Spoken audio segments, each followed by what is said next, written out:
So you've got matric. They don't have a matric. No, I'm saying it doesn't matter what they call it. I think there. it would be called the equivalent of a matric. You've got an equivalent of matric. Correct. From there, which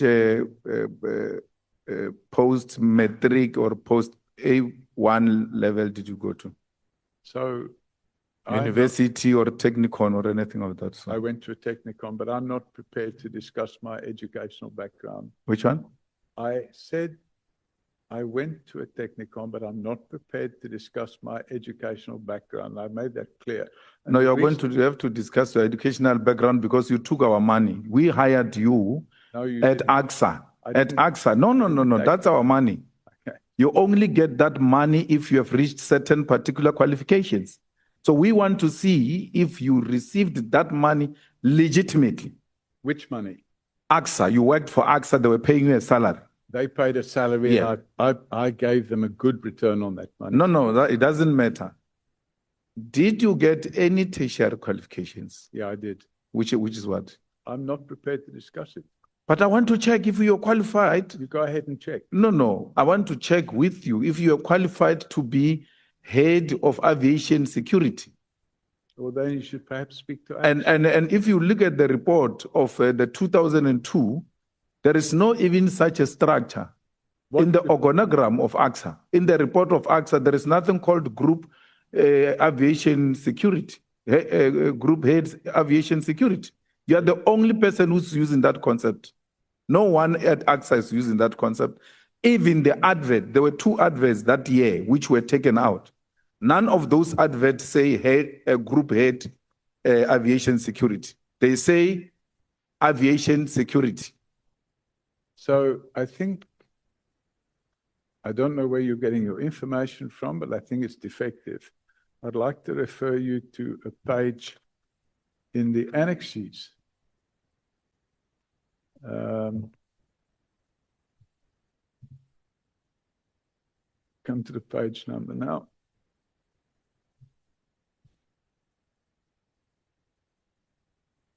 I'd like you to refer to page 62.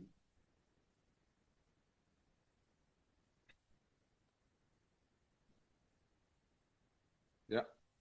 And page 63. Yeah. And page 64. So on page 62, it's addressed to Mr. Paul O'Sullivan, Director, Executive Group Security. Page 63, it's addressed to Mr. Paul O'Sullivan, Group Executive Security. On the Business News or Engineering News article, which is page 64, if you look at the second paragraph or the third paragraph on the left-hand side, it says, according to AXA Group Executive Aviation Security, Paul O'Sullivan, this is substantially more than was likely to be allocated had the 2001 terrorism attacks not occurred. And it talks about 150 or 140 million rand budget to improve security. So perhaps those 3 references would indicate that there is in fact a position called Group Executive Aviation Security. No, the 2 heading don't speak to that. Pardon me? The 2 heads, the 2 things that you referred me to under Mr. Paul O'Sullivan, Director, Executive Group Security. That's number 1. Number 2, Mr. Paul O'Sullivan, Group Executive Security. Correct. There is nowhere where they call you Group Head Aviation Security. So my job title was Group Executive Aviation Security. So if you look at the page 64, on the third paragraph on the left-hand side, it says, according to AXA Group Executive Aviation Security, Paul O'Sullivan. So No. That's what you call yourself. That's not what your employer calls you. I mean, this is an article. What you are referring me, it's an article of a newspaper, and that's how you would have said, this is how they must address you. But where you are being addressed officially in the letter of the institution, it says Director Executive Group Security. Then the second one, it says Group Executive Security. Nowhere do they refer to you as Group Head Aviation Security. So those people wrote what they thought was my position. My position at the time and my contract of employment was Group Executive, Aviation Security. No, Mr. Paul, I'm saying to you, even the advert that was advertising that position did not write Group Aviation Security. It wrote Head Security. It's 25 years ago. Yes, then you arrived there and gave yourself a title that is non-existent. No, that's not Because true. it's not there in the organogram of the institution. There's no such a position.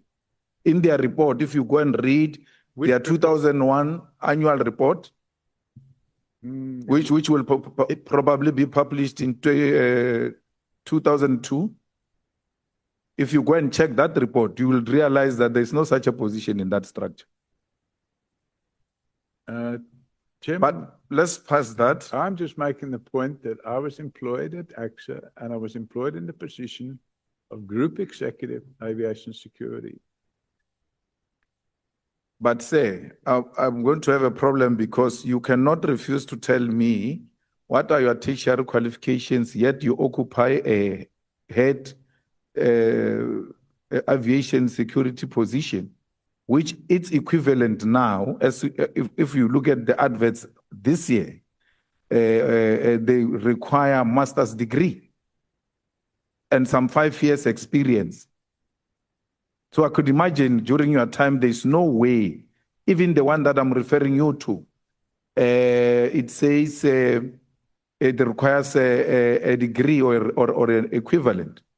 That's why I want to check your qualification to match it with the requirements so that I can make a determination that you are indeed employed through your qualifications. And am I correct in thinking, Chairman, that that's in the terms of reference of this committee to look into the qualifications of a civilian that has nothing to do with it? It has got everything to do with it. We're going back, no. We're going back more than 20 years. Okay, and my qualifications were obtained 40 years ago. So I am not going to get into a debate.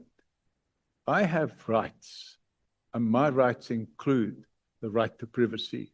And you would know from the Constitution. And my right to privacy, I will maintain. And you can dig into my right to privacy if you want.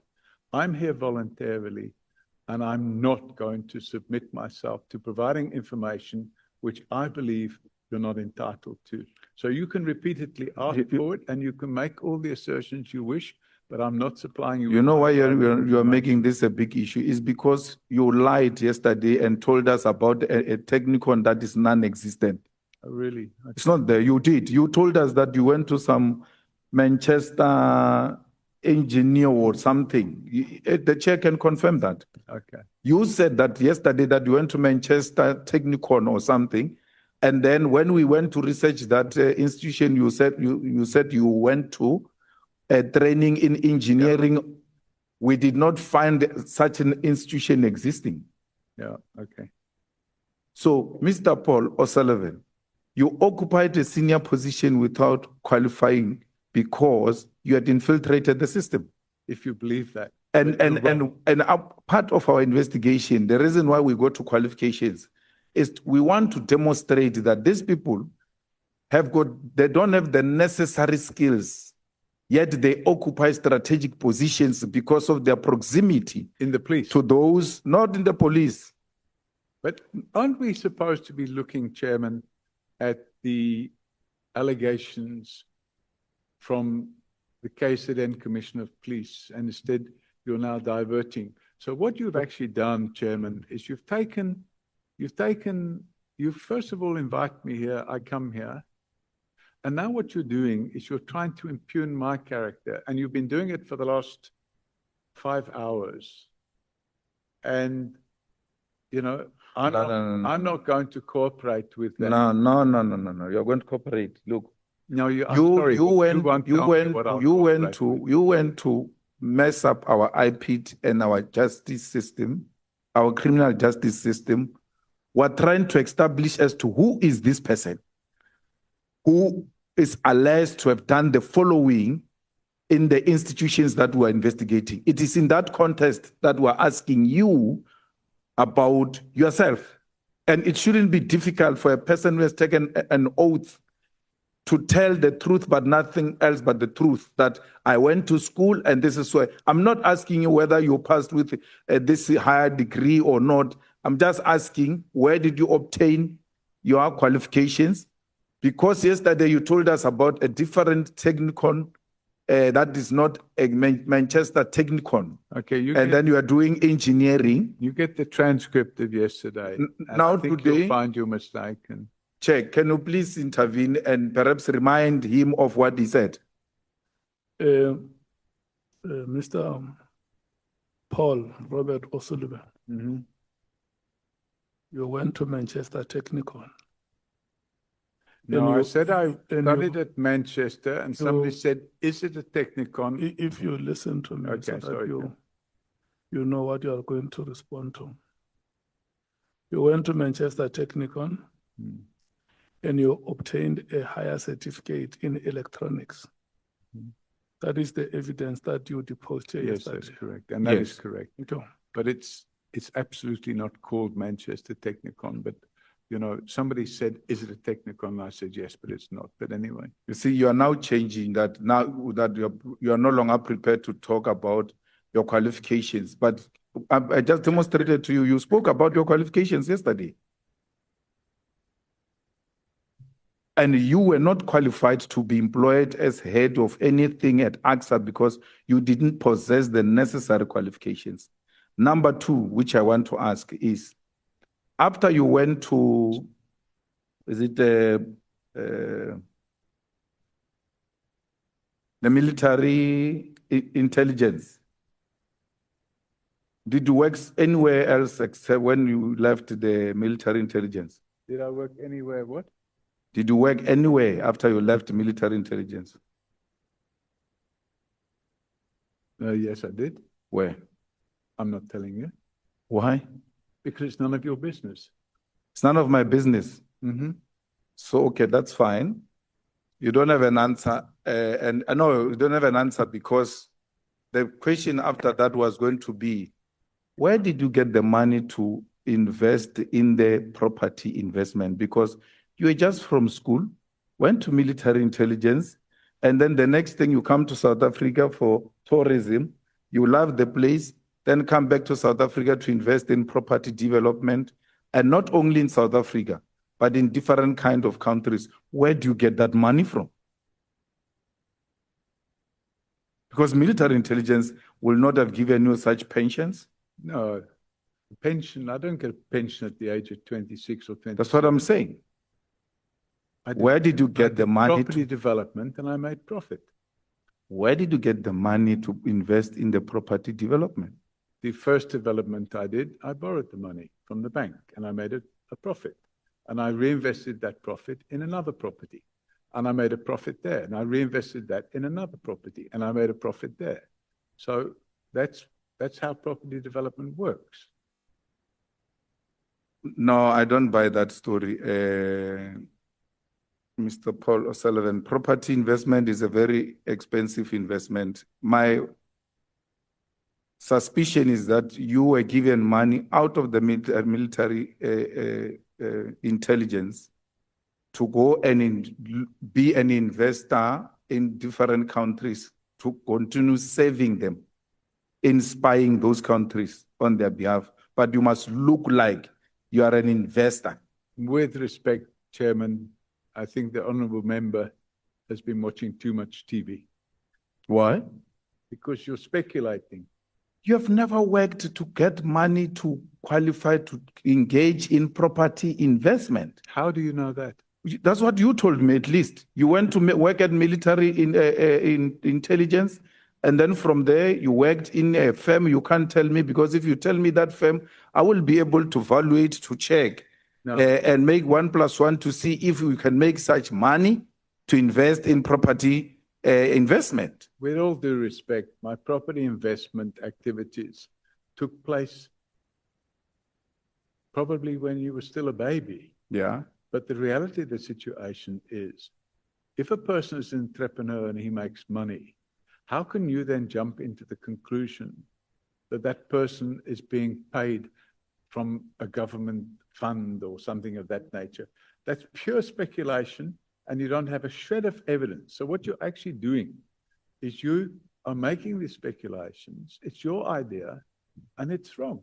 No. And I'm just pointing out that you are wrong. No, my idea is that because I was a baby, and it's not my problem that I was a baby, it is my mother's problem. She gave birth to me at that time. I've got nothing to do with what I was at that time. So because you were an old man, you have to teach me how you came about to become a property investor. You can say I'm formulating it because we've put you there and we want you to educate us as to how did you become this big property investor from just military intelligence? I won't say I was a big property developer, but I was a property developer. And when you bring money into South Africa, you convert it from pounds to rand, you get quite a significant amount more rand. And if you look at the property prices overseas and look at the property prices here, you can buy more property here for the same amount of money you will buy much less overseas. And I decided to get involved in property development. And if you find that suspicious, it's a problem. And I believe the reason you're finding it suspicious is because you and certain other members of this committee are looking for ways of covering up the criminal conduct of crime intelligence officials and the abuse of the slush fund. And that's why we have people like Pashlani, who's on trial at the moment, getting away with the crimes that they're committing because Parliament, or certain parts of Parliament, are not exercising their duty of care and their duty to look after the interests of the country. Mr. Paul Sullivan, if you know me, I'm not part of the nonsense you're talking about. Not me. I'm not part of any nonsense you're talking about. I'm not part of any slush fund or anything. I question people the same way I'm questioning you, all of them, including Lieutenant General Mkhwanazi. I questioned him because I'm about the truth and nothing else but the truth. And I'm not going to be patronized or be intimidated by anyone, not me. They can try with other people, not me. Okay. So you must never, ever group me with people who are involved with some people who are doing wrongdoings in the crime intelligence. If you have been following the proceedings here, you will see that I've taken the same posture with everyone. You are talking about former General Patlani is still coming to us. We are not done with him. When his turn comes, we'll attend to it.